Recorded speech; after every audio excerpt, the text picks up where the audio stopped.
যদি নাথ ভাই, লিখিতে আপনাকে একটা প্রশ্ন করি। লিখিতে চোখে ঘুম চলে আপনার জীবনের আসে, লক্ষ্য বা উদ্দেশ্য কি?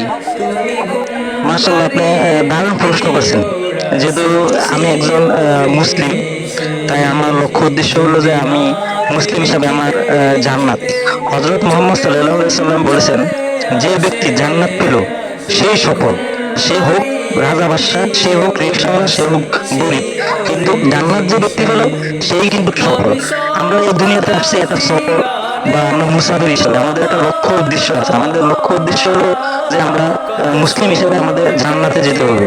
তাই আমাদের তারিখ, হযরত মুহাম্মদ সাল্লাল্লাহু আলাইহি সাল্লামকে এই দুনিয়াতে পেলাম প্রেরণ করেছেন যে দিক নির্দেশনা। নবী তাই আমাদের হযরত মুহাম্মদ সাল্লাল্লাহু আলাইহি সাল্লাম আমাদেরকে যে দিক নির্দেশনা দিয়েছেন, আমরা এই দিক নির্দেশনা ফলো করলে ইনশাআল্লাহ আমাদের কত লক্ষ্য উদ্দেশ্য সফল হবে। শুনেছি তাই আমরা সবাই চেষ্টা তারিখ, করব ইনশাআল্লাহ যে হযরত মুহাম্মদ সাল্লাল্লাহু আলাইহি সাল্লামের দিক নির্দেশনা ফলো যদি করা। তাহলে আমরা মনের ইনশাআল্লাহ মতো জান্নাত পাবো। গাথা আপনাকে অসংখ্য ধন্যবাদ। মনের মতো না হয়, যদি মন